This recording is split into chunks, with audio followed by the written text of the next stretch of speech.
কিয়ামতের দিন, মুসিবতের দিন আল্লাহ তাআলা এটা বের করার ব্যবস্থা করবেন। কিয়ামতের দিন আল্লাহ তাআলা সেটা বের করে একেবারে কিতাব আকারে মানুষের হাতে ধরায় দিবেন। ওয়া আম্মা মান উতিয়া কিতাবাহু বিশিমালি। শিমাল মানে বাম। এই যে বাম হাতে যারা খারাপ হবে, আল্লাহ বলেন আমি আল্লাহ তাআলা কিতাব, কিতাব মানে কিটা একটা কিতাব, এটাকে কি কিতাব বলা হয়? এটাকে কিতাব, এইটা হলো কিতাব, এইটাও একটা কিতাব, কিন্তু এইটা কিন্তু কিতাব না, এটা হলো একটা পৃষ্ঠা, আর এটা হলো কিতাব। তার মানে আল্লাহ বোঝাচ্ছে বান্দারে দুনিয়াতে যা করবা সবকিছু যেহেতু রেকর্ড হবে, আর ওই রেকর্ডটা পৃষ্ঠা আকারে না, পাতা আকারে না, আমি আল্লাহ তাআলা কিতাব আকারে তোমাদের যারা অপরাধ করবা বাম হাতে দিব। ওয়া আম্মা মান উতিয়া কিতাবাহু বিশিমালি। শিমাল মানে বাম। আল্লাহ তাআলা বাম হাতে যখন আমলনামা দিবে, আমলনামা দিবার পরে বলবে বান্দারে ইকরা কিতাবাকা, এই কিতাব আজকে পাঠ করো, তেলাওয়াত করো, খোলো। বান্দা খুলবে, খোলার পরে দেখবে ওরে আল্লাহ সর্বনাশ। দেখার পরে বলবে লা ইগাদিরু সগীরাতান ওয়ালা কাবীরাতান ইল্লা আহসাহা। সগীর মানে ছোট, কাবীর মানে বড়। বলবে আরে একটা ছোট গুনাহ বাদ পড়ে নাই, একটা বড় গুনাহ বাদ পড়ে নাই। ইল্লা আহসাহা, কি এক আশ্চর্য কিতাব, আমি তো ধারণাই করছিলাম না এই রকম করলে একটা গুনাহ লেখা হবে, এই রকম করলে একটা গুনাহ লেখা হবে। কিয়ামতের দিন আফসোস লাগবে, আশ্চর্য লাগবে। তখন তারা আফসোস করে বলবে ফায়াকুলু ইয়া লাইতানি, তারা বলবে মানে যারা বাম হাতে আমলনামা পাবে তারা বলবে ইয়া লাইতানি। এই যে লাইতানি মানে আফসোস, হায় আফসোস, কদ্দামতু লি হায়াতি, আজকের দিনের জন্য যদি দুনিয়াতে কিছু করে আসতাম তাহলে কতই না ভালো হতো। ওই দিনের চিন্তা ভাবনা করা দরকার আছে না নাই? নাকি খাওয়া দাওয়া ফুর্তি করো, দুনিয়াটা মস্ত বড়, যা খুশি তাই করো, হাজার হাজার কোটি টাকা সুইস ব্যাংকে পাচার করো। 16-17 বছর করছে না? করছে? হাজার কোটি টাকা পাচার করো। আজকে কিছুক্ষণ আগে দেখলাম একজন নেতা একটা জাহাজ ভাড়া করতে 7.5 লক্ষ টাকা দিয়ে, সেই জাহাজটা 1 মাসের জন্য ভাড়া করে নিয়ে ওটা এমন ভাবে কেটে বাজারে বিক্রি করে দিচ্ছে। ওয়া আম্মা মান উতিয়া কিতাবাহু বিশিমালি ফায়াকুলু ইয়া লাইতানি লাম উতা কিতাবিয়া। আল্লাহরে বলবো আল্লাহ যদি আজকে আমার এই আমলনামা দেওয়া না হতো, ইয়া লাইতাহা কানাতিল কাদিয়া মা গানা আন্নি মালিয়া, আল্লাহ যদি আমার মরণই শেষ হয়ে যেত কতই না ভালো হতো। এইগুলো যখন কোনো কাজে লাগবে না, সে তখন চিন্তা করবে দেখি তো দুনিয়াতে তো আমার সেই অনেক পয়সা ছিল, দেখি কাজে লাগে না, কত মানুষ মারলাম, খুন করলাম, কত কিছু করলাম, টাকা দিয়ে তো আমি সব থেকে বেকসুর খালাস পেয়ে গেলাম, দেখো তো আজকে পাওয়া যায় কিনা। আল্লাহ এ সুযোগ দেওয়া যায় কিনা? আল্লাহ বলবে বান্দারে দেওয়া যাবে না, হবে না, হবে না। আল্লাহ তাআলা কোরআনুল কারীমে বলেছেন ইন্নাল্লাযীনা কাফারু লাউ আন্না লাহুম মা ফিল আরদি জামিআ ওয়া মিসলাহু মাআহু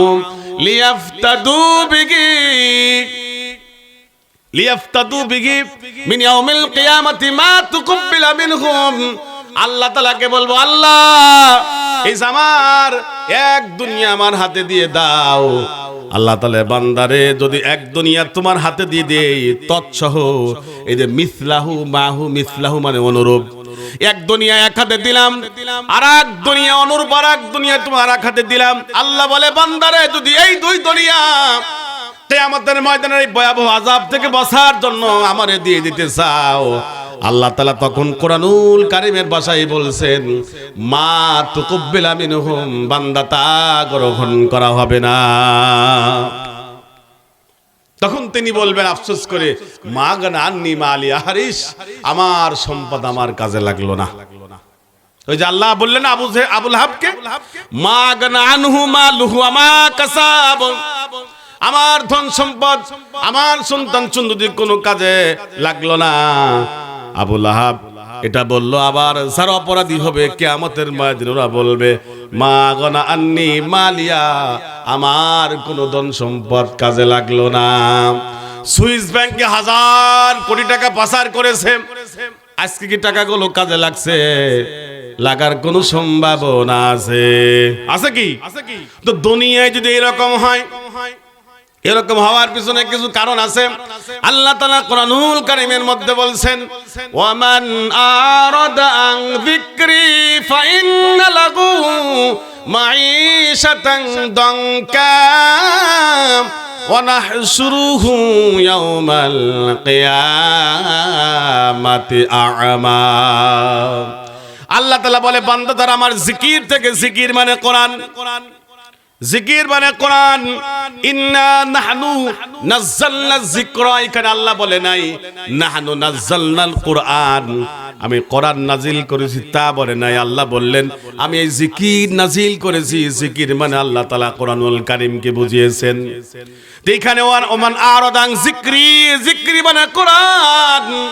যারা আমার কোরআন থেকে বিমুখ হবে, কোরআন থেকে দূরে সরে যাবে, আল্লাহ তাআলা বলেন দুনিয়ার জীবন তাদের জন্য খুবই সংকীর্ণ হয়ে যাবে। একজন দেখেন আইনজীবী, খুবই দাপটের সাথে কথা বলতো টক শুতে। আল্লাহ তাআলা এমন অবস্থা করলো, লক্ষ কোটি টাকা সাথে নিয়ে তিনি পালাতে ছিল, ছেলে পেলে ধরলো, এমন মারা মারলো, একটা অন্ডকোষ পর্যন্ত একেবারে ফাটায়া বিচি বের করে দিল। আল্লাহ বুঝাচ্ছে, বান্দা দুনিয়াতে আমি অনেক কিছু প্রমাণ দাঁড় করাই, দাঁড়াই দিকে আসো। ওমান আরাদা আন যিকরি ফাইন্না লাহু মাঈশাতান দানকা, বান্দারে যদি এই কোরআন অপমান করো, অবজ্ঞা করো, কোরআনের পথে যদি না চলো, কোরআন যদি জমিনে প্রতিষ্ঠা করতে না চাও, যদি বিরোধিতা করো, উল্টো পাল্টা কথা বলো, নিজের মত যদি প্রতিষ্ঠা করতে চাও, তাহলে জেনে রাখো আমি আল্লাহ তাআলা তোমার জিন্দেগিটা, জীবনটা একেবারে সংকীর্ণ করে দিব। আমরা কি জীবনটা সংকীর্ণ চাই, নাকি পাখির মতো উড়তে চাই? পাখির মতো উঠতে চাই তো, নাকি সংকীর্ণ চাই? সংকীর্ণ চাই না, পাখির মতো আল্লাহর এই বিশাল বড় বিস্তীর্ণ পৃথিবীটা উড়তে চাই। দেখুন আল্লাহ তাআলা এই জাতীয় ব্যক্তিদের জন্য কোরআনুল কারীমে কত চমৎকার করে জান্নাতের কথা বলেছে। বান্দারে দৌড়াও, তীব্র গতিতে দৌড়াও, অসারিউ ইলা মাগফিরাতিম মির রাব্বিকুম ওয়া জান্নাতিন আরদুহা কারদিস সামাওয়াতি ওয়াল আরদ। বান্দা দৌড়াও, দৌড়াও, তীব্র গতিতে দৌড়াও। যেদিকে দৌড়ালে তোমার রবের মাগফিরাত পাওয়া যাবে, তোমার রব তোমারে মাফ করে দিবে, ওই দিকে দৌড়ানো দরকার আছে না নাই? তীব্র গতিতে দৌড়াও, প্রতিযোগিতা করো। দৌড়ালে আল্লাহ তাআলা 1 নম্বরে মাফ করে দিবেন, 2 নম্বরে আমার আল্লাহ তাআলা বলেন এত বিশাল বড় জান্নাত দিব, যেই জান্নাতের বিশালতা কারদিস সামাওয়াতি ওয়াল আরদ, আসমান জমিনের বিশালতার সমান পড়ে। আল্লাহু আকবার! এত বড় বিশাল বড় জান্নাত কি আমরা পেতে চাই? যদি পেতে চাই তাহলে কোরআনুল কারীমের সাথে সম্পর্ক করতে হবে। কোরআন যা বলে একেবারে অক্ষরে অক্ষরে সেটা পালন করতে হবে, নইলে দেখবেন কিয়ামতের দিন আল্লাহ তাআলা জাহান্নামীদের কাতারে দাঁড় করিয়েছে। দৃষ্টান্ত দেওয়ার জন্য আমি একটা উদাহরণ দিই আপনাদেরকে। বাংলাদেশে অনেক কাদিয়ানি আছে, কাদিয়ানীরা এই কোরআন মানে, কাদিয়ানীরা হাদিস মানে, নবী মানে। আমাদেরও নবী তাদেরও নবী, আমাদেরও কোরআন তাদেরও কোরআন, আমাদেরও মসজিদ আছে তাদেরও মসজিদ আছে। আমরাও টুপি মাথায় দিই, তারাও টুপি মাথায় দেয়। আমরাও নামাজ পড়ি, তারাও নামাজ পড়ে। আমরাও যে কয় সিজদা দিই, তারাও সেই কয় সিজদা দেয়। আমরাও রুকু করি, তারাও রুকু করে। আমরাও তারাবি পড়ি, তারাও তারাবি পড়ে। আমরাও রোজা করি, তারাও রোজা করে। আমরাও হজ করি, তারাও করে। তাইলে পার্থক্যটা কোন জায়গা? খুঁজে কি পাওয়া যাচ্ছে? শুধু একটা জায়গা সমস্যা, নবী মানে না তা না। মুহাম্মদ রাসূলুল্লাহ সাল্লাল্লাহু আলাইহি ওয়াসাল্লামকে আমরা নবী মানি, রাসূল মানি, নেতা মানি, আদর্শ নেতা মানি, তারাও মানে। একটি জায়গা সমস্যা, কোরআনুল কারীমের 3টা অক্ষর শুধু মানে না। কয়টা? খতম, খ তা মিম, এই খতম শব্দ তারা মানে না। আল্লাহ কোরআনুল কারীমে বলছেন, মা কানা মুহাম্মাদুন আবা হাদিম মির রিজালিকুম ওয়ালাকির রাসূলুল্লাহ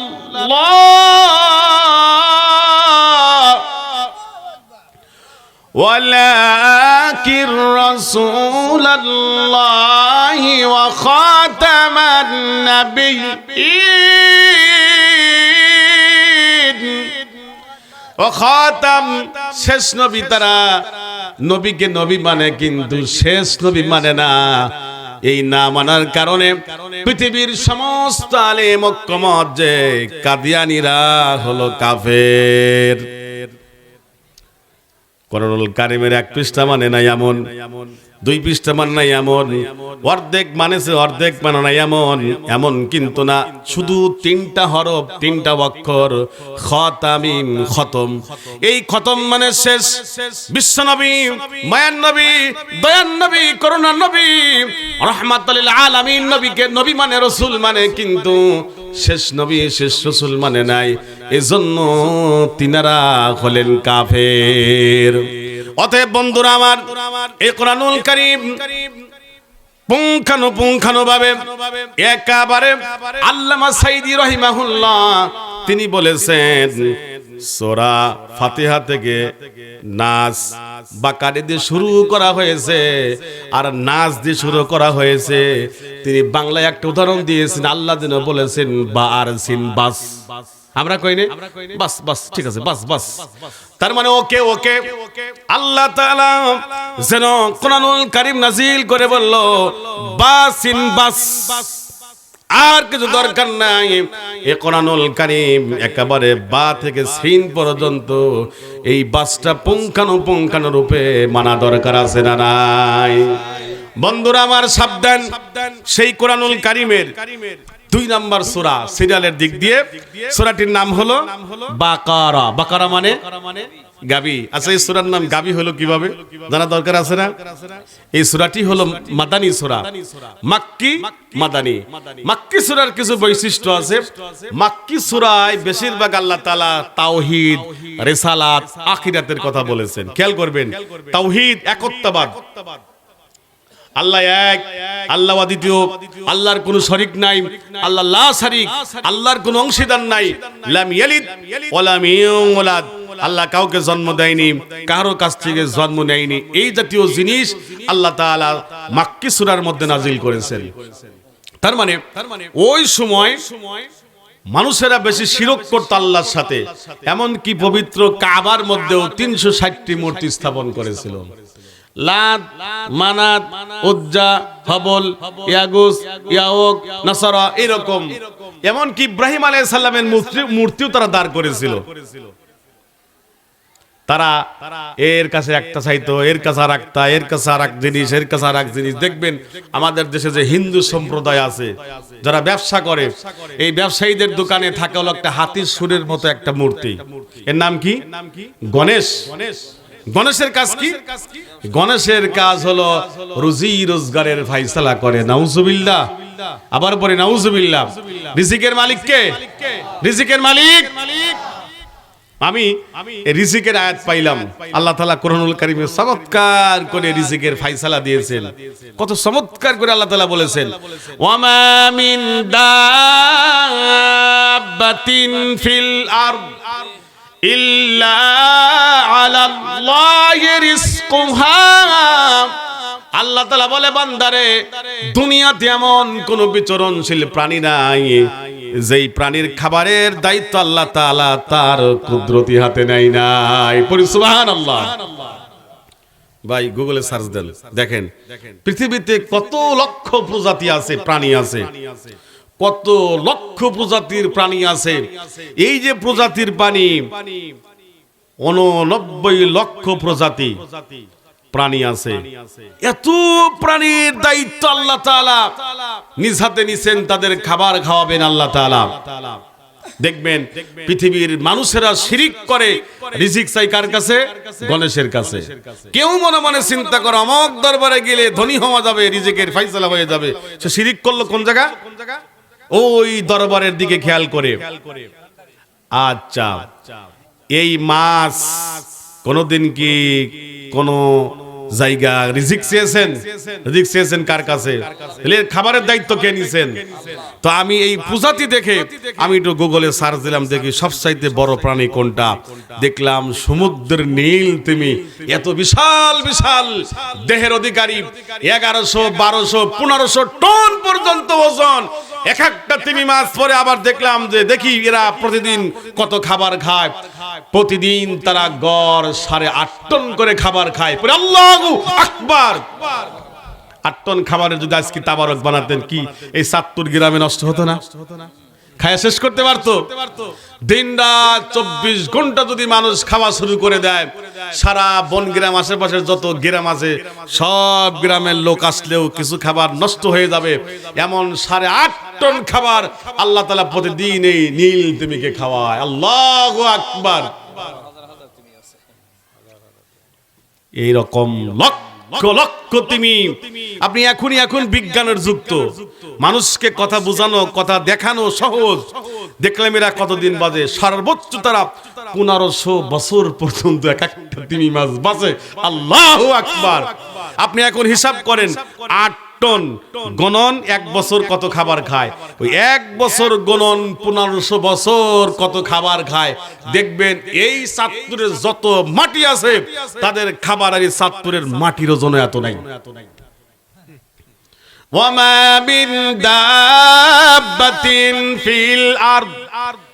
ফিল আরদি ইল্লা আলাল্লাহি রিজকুহা। পৃথিবীতে এমন কোন বিচরণশীল প্রাণী নাই যেই প্রাণীর খাবারের দায়িত্ব আল্লাহ তাআলা তার কুদরতি হাতে নাই। পরে আল্লাহু আকবার। এই গেল নীল তিমি। এরপরে দেখলাম আফ্রিকার জঙ্গলে এবং আপনার ভারতে কিছু হাতি আছে, বিশাল বিশাল হাতি। এরাও প্রতিদিন করে 8 থেকে 9 টন খাবার খায়। কিন্তু মানুষ, পৃথিবীর মানুষ এত নিকৃষ্ট। আল্লাহ তাআলা রিজিকের দায়িত্ব তার কুদরতি হাতে নিয়েছেন। সূরা লুকমানের 34 নম্বর আয়াতে আল্লাহ তাআলা এই কথা বলেছেন, বান্দারে শোনো, আগামী কালকে তুমি কি উপার্জন করবা সেটা তুমি জানো না, জানার কোনো সুযোগ নাই। ওয়ামা তাদরি নাফসুম মাযা তাকসিবু গাদা। এই যে ওয়ামা তাদরি, কোন মানুষ জানে না, জানার সুযোগ নাই। ওই মানুষ আগামীকাল কি সে কি উপার্জন করবে। এখানে যারা ব্যবসায়ী আছেন, আজকে বনগ্রাম গেছিলেন, যা নিয়ত করে গিয়েছেন তার চাইতে কম ব্যবসা হয়েছে। আবার নিয়ত করেছেন কম, আল্লাহ তাআলা এত দিয়েছেন। আলহামদুলিল্লাহ বলতে বলতে, আল্লাহর প্রশংসা করতে করতে আবার চাঁদপুর চলে এসেছেন। এমন লোক আছে না নাই? আমার ভাইও ব্যবসা করে। ভাই কি অবস্থা আমার আলতাফ ভাই? খেয়াল করেন, তারা ব্যবসায়ী। এমন ব্যবসায়ীর গল্প শুনেছি সারাদিন ব্যবসা হয় নাই, রাগ করে শাটার একটা টান দিছে, ব্যবসার কিছু কইছি, একটা টান মারছে, আর একটা শাটারে হাত দিছে। ভাই কি হয়েছে? ভাই চলে যাবো, সারাদিন ব্যবসা খারাপ। ভাই দাঁড়ান, আগে বন্ধ করে না। এই যে লিস্ট নেন, আল্লাহ তাআলা এই লিস্টে সারা দিনে যা আয় হতো এই এক মুহূর্তের মধ্যে আল্লাহ তাআলা আরো 5 দিনের আয় তার রিজিকে দিয়ে দিল। ওয়ামা তাদরি নাফসুম মাযা তাকসিবু গাদা, আগামীকাল কি তুমি কি উপার্জন করবা সেটা তোমার জানা নাই। আর আগামীকাল তো দূরের কথা, যারা এখনো ভাত খান নাই,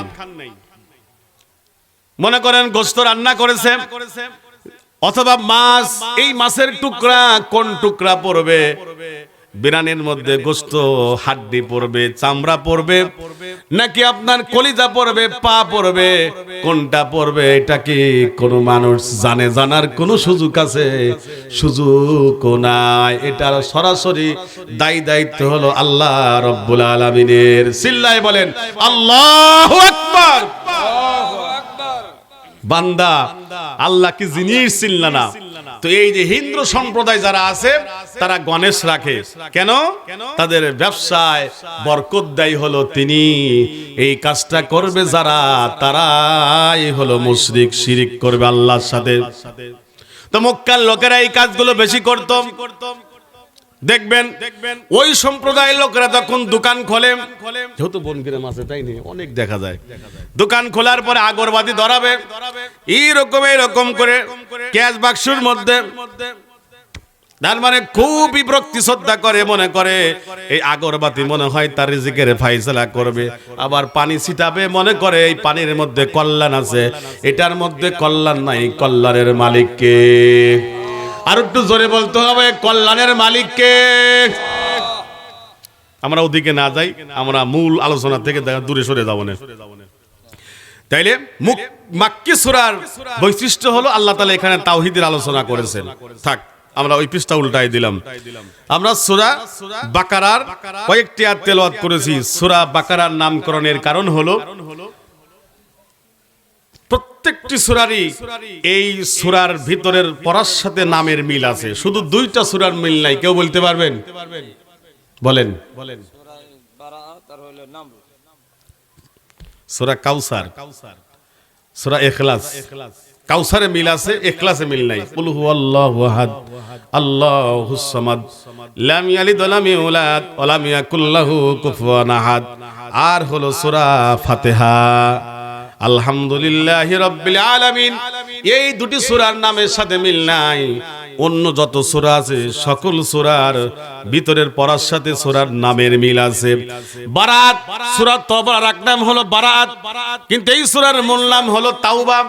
এই সূরার মধ্যে অনেক জায়গায় আল্লাহ তাআলা তাওবা কথা উচ্চারণ করেছেন। বন্ধুরা আমার, এই যে বাকারা আল্লাহ তাআলা নামকরণ করলেন, নাম করার পিছনে কারণ হলো আল্লাহ তাআলা ভিতরের দিকে বলছেন, وَإِذْ قَالَ مُوسَى لِقَوْمِهِ إِنَّ اللَّهَ يَأْمُرُكُمْ أَن تَذْبَحُوا بَقَرَةً।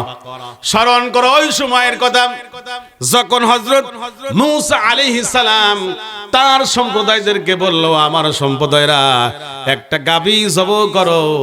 যখন গাভী জবাহ করার কথা বলা হলো, তখন বলল, মূসা তোমার কাছে বললাম কি আর তুমি করো কও কি?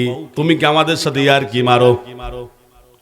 তখন হযরত মূসা আলাইহিস সালাম বলেছেন, ক্বালা আউযু বিল্লাহি আন আকুনা মিনাল জাহিলিন।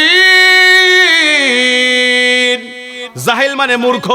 আমি মূর্খতা থেকে আল্লাহ তাআলার কাছে আশ্রয় পানা চাই, কারণ আমি তো ইয়ার কি করেছি না, ঠাট্টা করেছি না। গাভীটা কেন জবাহ করার কথা বলা হলো?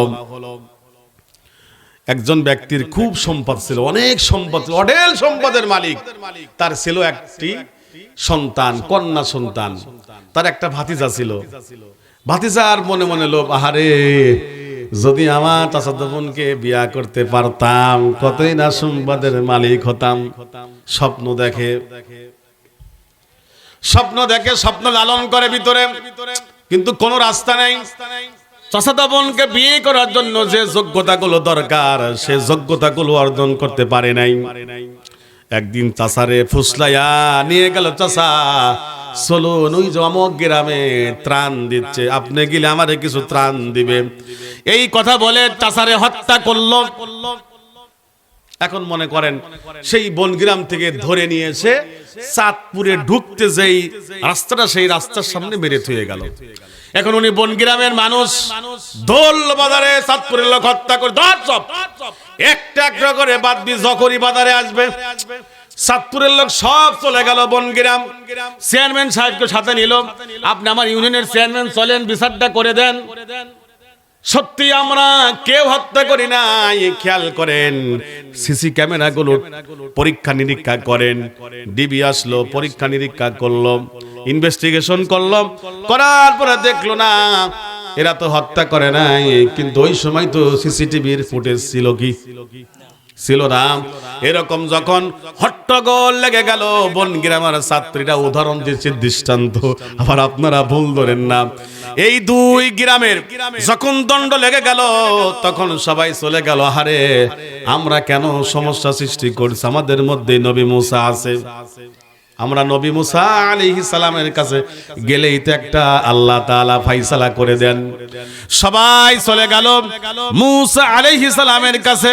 নবী মুসা, আমরা তো এই সমস্যায় পড়েছি। কি সমস্যা বলে?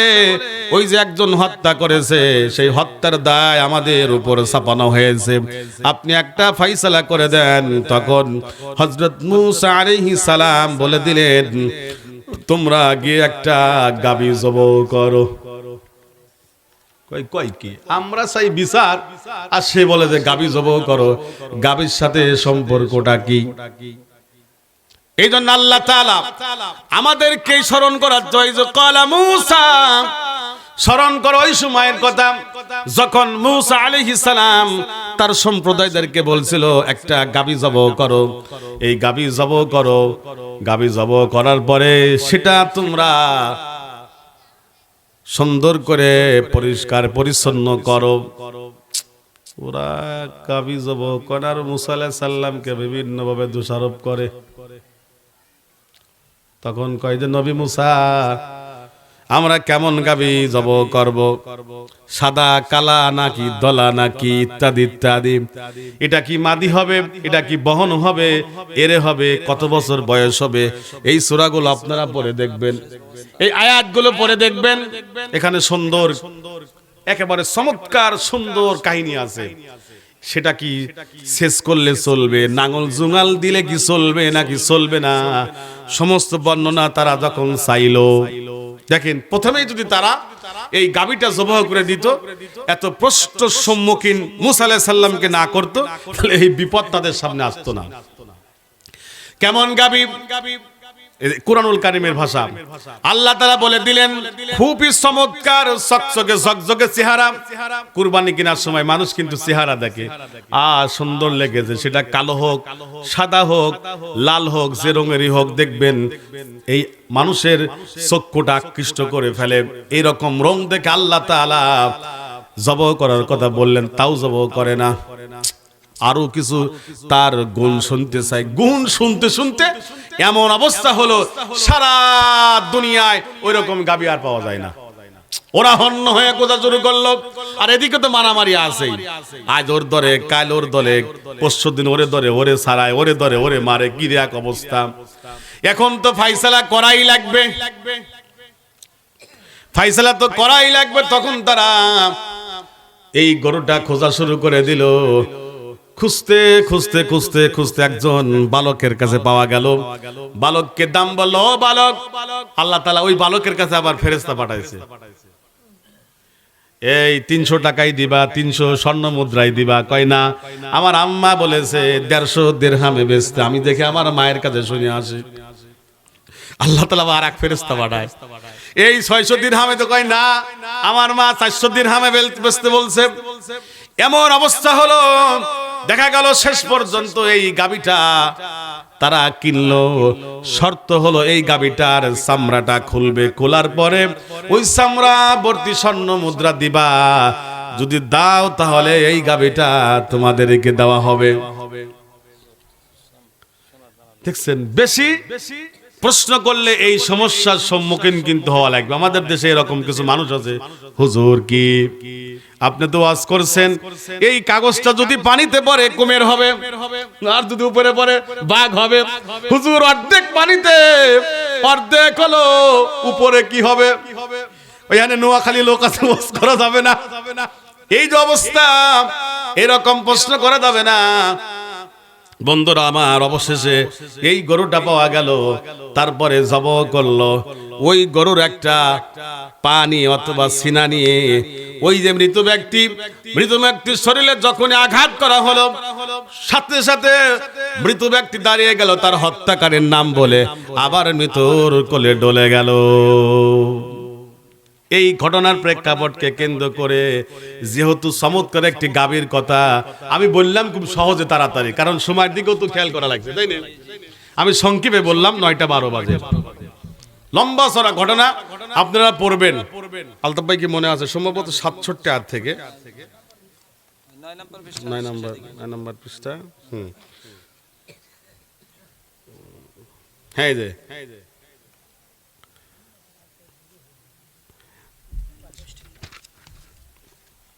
তো এটা পড়বেন। হ্যাঁ এই যে وإذ قال موسى لقومه إني لأمركم أن تذبحوا بقرة قال أعوذ بالله من الجاهلين قال হ্যাঁ ঠিক আছে। এই তো এই পৃষ্ঠাটা পড়বেন, দেখবেন যে আল্লাহ তাআলা এখানে চমৎকার ঘটনা বর্ণনা করেছেন। এই ঘটনার প্রেক্ষাপটকে কেন্দ্র করে আল্লাহ তাআলা এই সূরার নাম দিলেন কি? সূরা বাকারা। বাকারা মানে গাভী, গাভীর সূরা। হ্যাঁ, গাভীর সূরা। এই সূরার কয়েকটি আয়াত তেলাওয়াত করা হয়েছে। আল্লাহ তাআলা সূরাটা শুরু করলেন আলিফ লাম মিম। এই আয়াতটা হলো হরফে মুকাত্তাআতের অন্তর্ভুক্ত। এই আয়াতের অর্থ কেউ জানে না, জানার কোনো সুযোগ নাই। জানতেও আল্লাহ তাআলা নিষেধ করেছেন। কুরআনুল কারীমের অন্য জায়গায় আল্লাহ তাআলা লম্বা আয়াতে বলছেন এই আয়াতের অর্থ জানা যাবে না, জানার চেষ্টা করা যাবে না।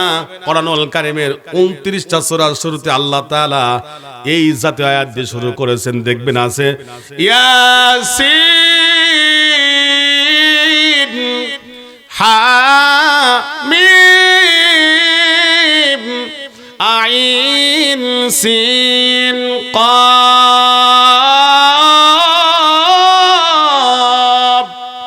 এরকম 29টি সূরার শুরুতে আছে। আল্লাহ তাআলা এই আয়াতের অর্থ ভালো জানেন। তাহলে এই আয়াতের অর্থ আমরা আর জানতে চাই না, আমরা সামনের দিকে আগালাম। জালিকাল কিতাবু লা রাইবা ফি। এটা এমন এক কিতাব যেই কিতাবের মধ্যে কোনো সন্দেহ নাই, কোনো সংশয় নাই। আছে কি? আছে। তো কিছু আয়াত বললে ভালো লাগে, কিছু আয়াত বললে খারাপ লাগে। কেন? সন্দেহ নাই বললেন, কিছু আয়াত বললে মাশাআল্লাহ জাযাকাল্লাহ। আহারে দোস্ত, হুজুর যা কালকে রাত্রে ওয়াজ করেছে রে, একেবারে জান্নাতের বারান্দায় পাঠা দিছে। আর কিছু আয়াত বললে তাই হুজুর কালি জিহাদ করল, এমন ভাবে অঙ্গি ভঙ্গি করে কোরআনকে তখন তুচ্ছ তাচ্ছিল্য করলো।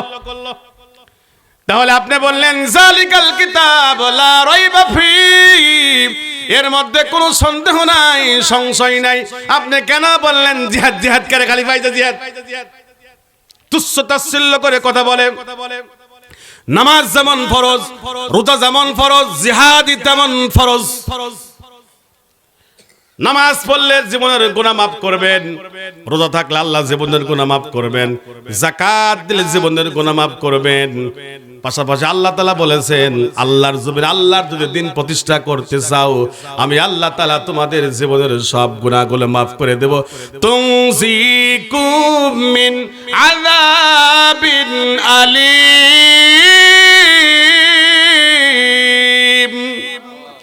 কঠিন শাস্তি থেকে, মিন আযাবিন আলীম, কঠিন শাস্তি থেকে আল্লাহ তাআলা ওই জিহাদকারী বান্দাদেরকে মাফ করবেন, উদ্ধার করবেন। রাসূল করিম সাল্লাল্লাহু আলাইহি ওয়াসাল্লাম কত চমৎকার হাদিস বলেছেন। ক্বালা ইন্না ফিল জান্নাতি মিআতা দারাজাতিন। হাদিসটা ভালো করে শুনবেন, মজা লাগবে। ক্বালা ইন্না ফিল জান্নাতি মিআতা দারাজাতিন আ'আদাহাল্লাহু লিল মুজাহিদিনা মা বাইনাস সামাওয়াতি ওয়াল আরদ। পরে আল্লাহু আকবার। আল্লাহ রাসূল সাল্লাল্লাহু আলাইহি ওয়াসাল্লাম বলেছেন, জান্নাতের 100টি দরজা আছে। কতটি? জোরে বলেন, কতটি? মিআ, মিআ মানে মিআতা দারাজাতিন, 100 দরজা। আল্লাহ রাসূল সাল্লাল্লাহু আলাইহি ওয়াসাল্লাম বলেন, একটা দরজা থেকে আরেকটা দরজার দূরত্ব হলো কারদিস সামাওয়াতি ওয়াল আরদ। এক দরজা থেকে আরেক দরজার দূরত্ব হলো আসমান জমিনের দূরত্বের সমান। তাহলে জান্নাতটা কত বড়! এই যে মসজিদে আপনারা প্রবেশ করছেন, কয়টা দরজা? 3টা দরজা। একটা দরজা থেকে যদি আরেকটা দরজা 1 কিলোমিটার দূরত্ব হয়, তাহলে মসজিদটা কত বড়! আল্লাহ রাসূল সাল্লাল্লাহু আলাইহি ওয়াসাল্লাম সাহাবায়ে কেরামদেরকে যুদ্ধের মধ্যে উদ্বুদ্ধ করতে এই হাদিসটা বলেছেন। আল্লাহ রাসূল বললেন, ইয়াকুলু মান উকবিরাত কদমাহু ফি সাবিলিল্লাহ হারামাল্লাহু আলান নার। যেই ব্যক্তির পা আল্লাহর রাস্তায় দুলামলিন হয়, রাস্তায় গিয়ে নারায়ে তাকবীর আল্লাহু আকবার, জিহাদের ময়দানে গেল, নারায়ে তাকবীর আল্লাহু আকবারের ধ্বনি দিল, যারা কোরআনের বিরোধিতা করলো, তাদের বিপক্ষে কথা বলল, এই যে এক বাউল ফাউলগিরি করলো। সূরা নাসিয়াতের নাসকে আল্লাহ নাচতে কইছে, কয় আল্লাহর কথার কোনো আগা মাথা নাই, এক মুখে কয় কথা কয়, মুখ না হুক। এদের বিরুদ্ধে যখন ময়দানে নামবে, নারায়ে তাকবীর আল্লাহু আকবারের ধ্বনি দিবে, আল্লাহ রাসূল সাল্লাল্লাহু আলাইহি ওয়াসাল্লাম বলেন, ওই দু পাকে আল্লাহ তাআলা জাহান্নামের জন্য হারাম করে দেন। জিহাদের মর্যাদা আছে না নাই? আল্লাহ রাসূল সাল্লাল্লাহু আলাইহি ওয়াসাল্লাম বললেন, যেই ব্যক্তি মারা গেল, মান মাতা ওয়ালাম ইয়াকজু ওয়ালাম ইয়াহাদ্দিস বিহি নাফসাহু মাতা আলা শুরবাতিন মিনান নিফাক। মারা গেল এমন অবস্থায় ওই ব্যক্তি জিহাদ করলো না, অন্তরের মধ্যে জিহাদের কোনো তামান্না নাই, আকাঙ্ক্ষা নাই। আল্লাহ রাসূল বললেন, ওই ব্যক্তি যেন মরল মুনাফিকের মরা মরল। আমরা কি মুনাফিক হয়ে মরতে চাই? জালিকাল কিতাবু লা রাইবা ফীহি। এই কিতাবের মধ্যে কোনো সন্দেহ নাই। হুজুর মুখে বললাম, খবরদার জিহাদের কথা কইেন না। কত মাহফিলে গেলে কথা বলে, হুজুর খবরদার তা কইেন না। মিজাজটা কি যে করা হয় রে ভাই, কমিটি অ্যারেঞ্জমেন্ট করেছে, মাহফিলটা নষ্ট হয়ে যাবে, এই জন্য রাগকে মাটি করে আলোচনা করতে হয়। এরকম লোক দেশে আছে না নাই? বন্ধুরা আমার, জিহাদের আয়াত বললে, হাদিস বলে অনেক বলা যাবে, লক্ষ্য উদ্দেশ্য ওদিকে নাই। তবে আরেকটা হাদিস শোনাই দরকার। আল্লাহ রাসূল বলেছেন, যেই ব্যক্তি জিহাদ করলো না, জিহাদের দরুন কোনো ক্ষয়ক্ষতি হতাহতের সম্মুখীন হলো না, একটা ডোক উপড়ালো না, এক জায়গা মাইর খাইলো না, ফাটলো না, কোনো ঘুষি খাইলো না, লাত্তি খাইলো না, জেল খাইলো না, জুলুম খাইলো না, এই ব্যক্তি যখন কিয়ামতের ময়দানে উঠলো, আল্লাহ রাসূল সাল্লাল্লাহু আলাইহি ওয়াসাল্লাম বলেন, ওই ব্যক্তি অপরিপূর্ণ, অসম্পূর্ণ, ত্রুটিপূর্ণ ঈমান নিয়ে আল্লাহর দরবারে হাজির হলো। ত্রুটিপূর্ণ ঈমান নিয়ে আল্লাহর দরবারে হাজির হবে। ত্রুটিপূর্ণ ঈমান নিয়ে যদি আল্লাহর দরবারে কেউ হাজির হয়, বাঁচার কোনো সুযোগ আছে? ওই যে মাগনান্নি মালিয়া হালাকান্নি সুলতানিয়া, বান্দারে তোমার ধন সম্পদ কাজে লাগবে না, তোমার ক্ষমতা, হ্যালো টেলিফোন কোন কাজে। এই যে হালাক, হালাক, হালাক মানে কি? ধ্বংস করে দেওয়া। সুলতান মানে বাচ্চা, তোমার বাচ্চাহীনতাম। আজকে ইউনূস মনে করছে সারা বাংলাদেশ আমার, কিন্তু ইউনূস যদি উল্টো পাল্টা কাজ করে, তাইলে কিয়ামতের দিন ইউনূস সাহেব, ওনার ক্ষমতা টেলিফোন আর আমেরিকা কিছু করতে। হালাকান্নি সুলতান, তার বাদশাহী, তার ক্ষমতা হাসিনার সামনে গেছে না, অমনি সবারটাই চলে যাবে, আর কিয়ামতের ময়দানে তো কথাই বলতে পারবে না। এজন্য জালিকাল কিতাবু লা রাইবা ফী, আল্লাহ তাআলা চ্যালেঞ্জ দিয়ে বললেন, এই কুরআনুল কারীমের মধ্যে কোনো সন্দেহ নাই, কোনো সংশয় নাই। তবে হ্যাঁ, এই কোরআন যখন রাসূল করিম সাল্লাল্লাহু আলাইহি ওয়াসাল্লামের উপর নাজিল হলো, তখন মক্কার লোকেরা বলল, ওয়াকালু ইয়া আইয়ুহাল্লাযী নুযিলা আলাইহিদ যিকরু ইন্নাকা লামাজনুন। আল্লাহু আকবার। এই কোরআন যখন বিশ্বনবী, মায়ার নবী, দয়ার নবী, রহমতের নবীর উপর নাজিল হলো, তখন মক্কার মুশরিকরা বলল, মুহাম্মাদের উপর যেই জিকির, যেই কোরআন নাজিল হয়েছে, ওই মুহাম্মদ তো পাগল। ওরা পাগল বলে আখ্যায়িত করলো। কোরআনকে কিভাবে তুচ্ছ তাচ্ছিল্য করলো, এতদিন কিছুই বলে নাই। কয় না, আলামিন আস-সাদিক, সত্যবাদী, মিথ্যার কোন আশ্রয় প্রশ্রয় মুহাম্মদ রাসূলুল্লাহ সাল্লাল্লাহু আলাইহি সাল্লাম জীবনে কোনোদিন কোনোভাবেই নেননি। সেই রাসূল যখন কোরআনুল কারীমের কথা বলতে গেলে আল্লাহ নাজিল করে রাসূল নেন সুদীর্ঘ 23 বছর ধরে, 22 বছর 5 মাস 14 দিন ধরে বিভিন্ন প্রেক্ষাপটকে কেন্দ্র করে আল্লাহ এই কোরআন যখন নাজিল করা শুরু করলেন, তখন ওই ব্যক্তিরা, মক্কার মুশরিকরা বলে মুহাম্মদ হলো একটা পাগল। আবার কি বলল? ওয়াকালু আসাতিরুল আউয়ালিন। এটা তো সেই পুরাকালের ইতি কথা। ওই যে আমি বললাম না বাকারার কথা, মুসার যুগের কথা, আল্লাহর কিছু পাইলো না, মুসার যুগের কথা নাজিল করতে, পুরাকালের ইতি কথা। আসাতিরুল আউয়ালিন নাকতাবাহা ফাহিয়াতুমলা আলাইহিম বুকরাতা ওয়া আসিলা। কয় মুহাম্মদ তো টাকা পয়সা দিয়ে মানুষের কাছ থেকে এই কোরআন লিখে নিয়েছে। নাকতাবাহা, সে তো লিখে নিয়েছে। ফাহিয়াতুমলা আলাইহি বুকরাতা ওয়া আসিলা।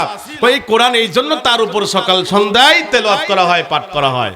দেখছেন, জালিকাল কিতাব লা রাইবা ফিহি। গাদারা চাচাসদের ফাঁকে যা, মাহফিলে ডিস্টার্ব করিস না।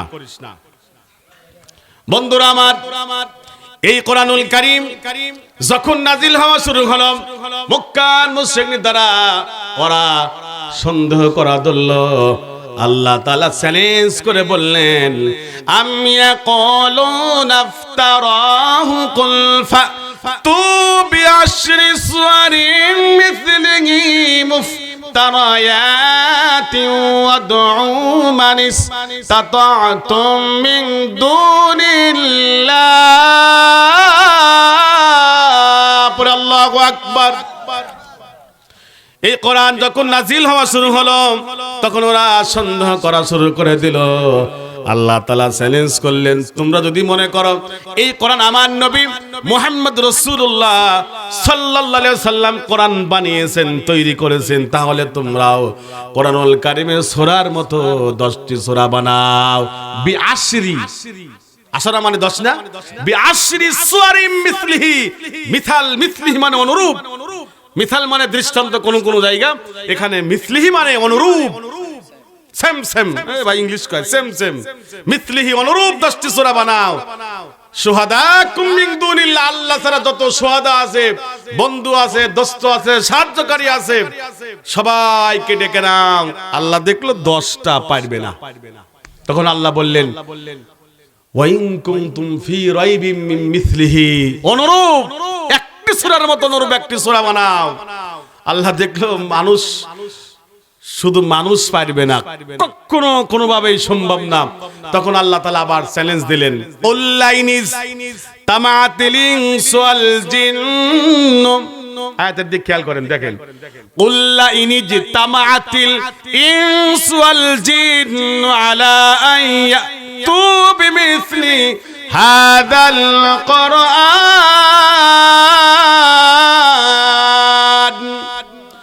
পৃথিবীর মধ্যে যত মানুষ আছে, জিন আছে, সকল মানুষ এবং জিনদেরকে ডেকে নাও, আর কোরআনুল কারীমের ছোট্ট একটা সূরার মতো সূরা বানাও। ওরা পারে নাই। এই লাইনে বহুত কথা আছে। ওরা অবশেষে সারেন্ডার করছে যে এই কোরআন হাযা কালামুল্লাহিল বাশার, এটা মহান আল্লাহ রাব্বুল ইজ্জাত ওয়াল জালালের পক্ষ থেকে নাযিলকৃত কিতাব। ওরা ইমরুল কায়েসের কাছে গেল, ইবনুল মুকাফফার কাছে গেল। ইমরুল কায়েস এবং ইবনুল মুকাফফা তদানীন্তন মক্কায় ওই সময় কোরআন নাজিল যে যুগে হয়েছে সেই যুগে আরবির ব্যাপারে খুবই পাণ্ডিত্য অর্জন করেছেন। কারণ কোরআনের তাফসীর করার জন্য, ব্যাখ্যা বিশ্লেষণ করার জন্য কিছু জ্ঞান লাগে, 15-16টা জ্ঞান লাগে। আর কোরআনটা 5 ভাবে তাফসীর করা যায়। তাফসীরুল কোরআন বিল কোরআন, কোরআনের এক আয়াত দ্বারা আয়াতের তাফসীর। তাফসীরুল কোরআন বিল হাদিস, হাদিস দিয়ে কোরআনুল কারীমের ব্যাখ্যা। তাফসীরুল কোরআন বিআকওয়ালিস সাহাবী, সাহাবীদের কথা কাজের মাধ্যমে কোরআনুল কারীমের তাফসীর করা যায়।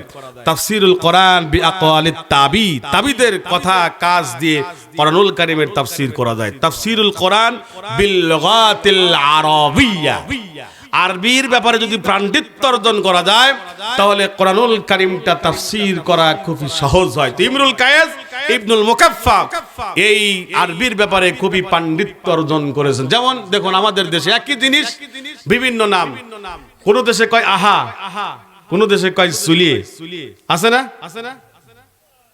কোন দেশে কয় খড়ি, কোন দেশে কয় লাকড়ি। বজলুর রশিদ ওয়াজ করেছিল, একই জিনিস জায়গায় জায়গায় ভিন্ন ভিন্ন নাম। কয় মাথায় থাকলে চুল, তারপরে বুড়ো, তারপরে মোষ, তারপরে দাড়ি, কয়ে কালো, খবরদার আর নিচে নামিস না। মানে এক এক জায়গায় এক একটা নাম। এটা বোঝার জন্য আরবিটা বুঝলে এটা বোঝা খুব সহজ হয়, কোরআন বোঝা সহজ হয়। তো এই দুইজনের কাছে গেল, এই দুইজন এমন লেখা লিখছে, গড় বোঝাই করে ফেলছে লেখে, কিন্তু কোরআনুল কারীমের যে ফাসাহাত, যে বালাগাত, সেই ফাসাহাত বালাগাতের সাথে ভাষার মাধুর্যতার সাথে মেলে না। তখন করে কি, মুচড়ায় ফেলা যায়, আবার লেখে, আবার মুচড়ায় ফেলে দেয়। এভাবে এ গড় ও গড় ভরে গেছে। এই ইবনুল মুকাফফা, ইমরুল কায়েস, টাকা পয়সা দিলাম, কি করলাম, মেরে খেয়ে বসে থাকলে নাকি?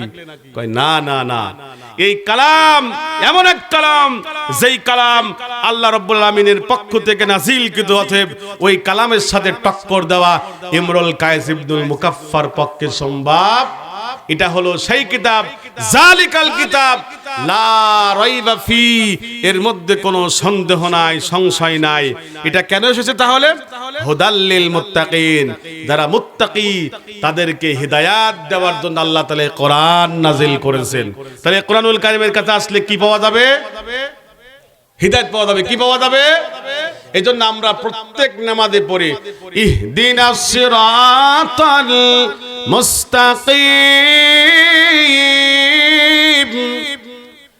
ও আল্লাহ, আমার রব, আমাদেরকে তুমি একেবারে মুস্তাকিমে, মানে সহজ সরল পথে, সঠিক পথে পরিচালিত করো।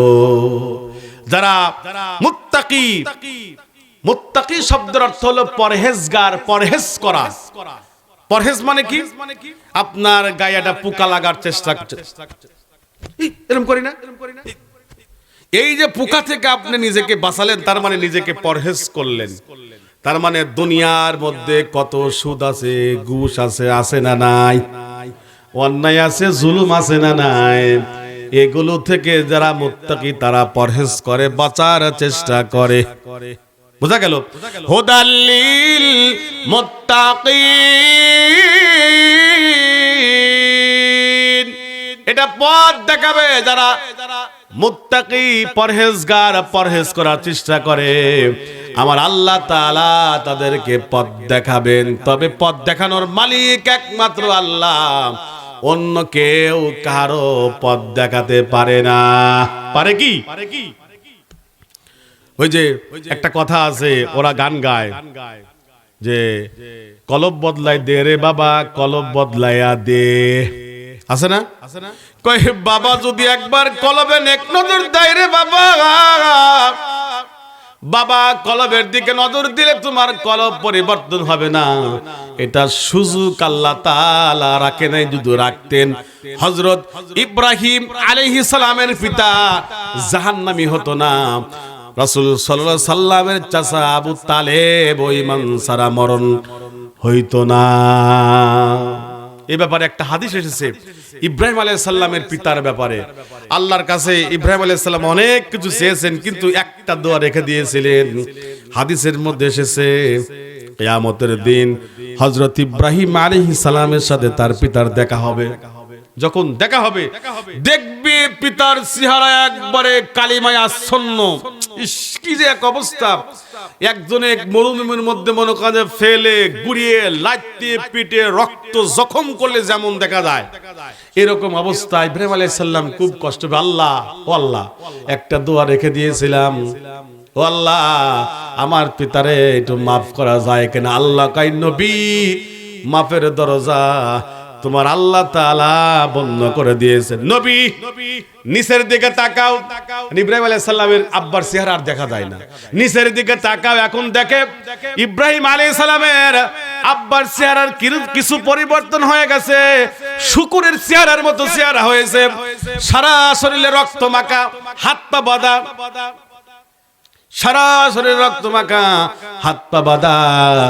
খেয়াল করুন, যদি আপনার বাবা পীর সাহেব যদি আপনার কলব ঘুরাইতে পারতো, তাহলে ইব্রাহিম আলাইহিস সালাম তার পিতারও কলব ঘুরাইতে পারতো কি পারতো না? বিশ্বনবী মুহাম্মদ রাসূলুল্লাহ সাল্লাল্লাহু আলাইহি ওয়াসাল্লাম চাচার কাছে এগিয়ে গেল। চাচা, একটু কালেমাটা পড়েন না চাচা, পড়েন। চাচাকে বারবার অনুরোধ করলো। পাশেই তো আবু জেহেল, আবু লাহাব, উতবা সাহেবরা তারা আছে। ওরা বলল, না, এত বছর এইটা করলে এখন তুমি দল পরিবর্তন করবে, হবে না। আল্লাহর কাছে রাসূল সাল্লাল্লাহু আলাইহি ওয়াসাল্লাম বারবার দোয়া করে, কয় না, হবে না। চাচাও তো পড়ে না। আল্লাহ তাআলা রাসূল সাল্লাল্লাহু আলাইহি ওয়াসাল্লামকে বললেন, ইন্নাকা লা তাহদি মান আহবাবতা ওয়ালাকিন্নাল্লাহ ইয়াহদি মান ইয়াশা।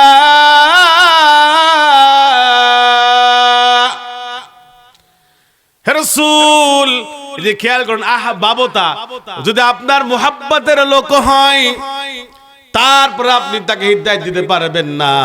ওয়ালাকিন্নাল্লাহ ইয়াহদি মান ইয়াশা, তবে হ্যাঁ, আল্লাহ যার ইচ্ছা করেন আল্লাহ তাআলা তারে হিদায়াতের রাস্তায় পরিচালিত করেন। খেয়াল করুন, রাসূল করিম সাল্লাল্লাহু আলাইহি ওয়াসাল্লাম দুইজন কাফেরের জন্য আল্লাহর কাছে দোয়া করতেন।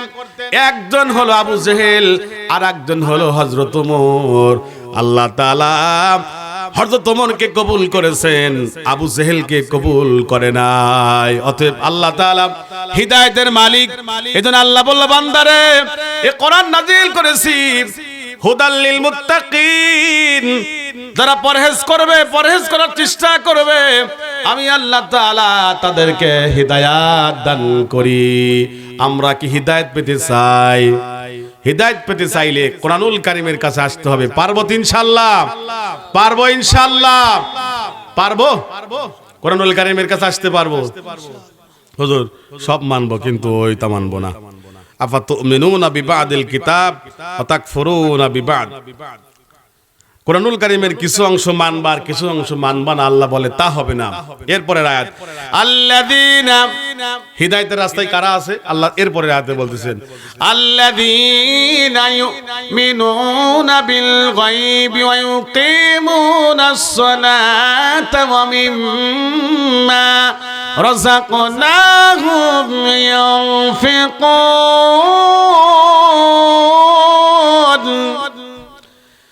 মুমিন তো তারা, হিদায়াতের রাস্তা পাবে তারা, এক নম্বরে গায়বের প্রতি বিশ্বাস স্থাপন করবে যারা, সংক্ষেপ করে দুই নম্বরে ওয়ায়ুকিমুনাস সালাহ, নামাজ প্রতিষ্ঠা করবে যারা, তিন নম্বরে ওয়া মিম্মা রাযাকনাহুম ইউনফিকুন, আল্লাহর রাস্তায় আল্লাহর দেওয়া সম্পদ ব্যয় করবে যারা।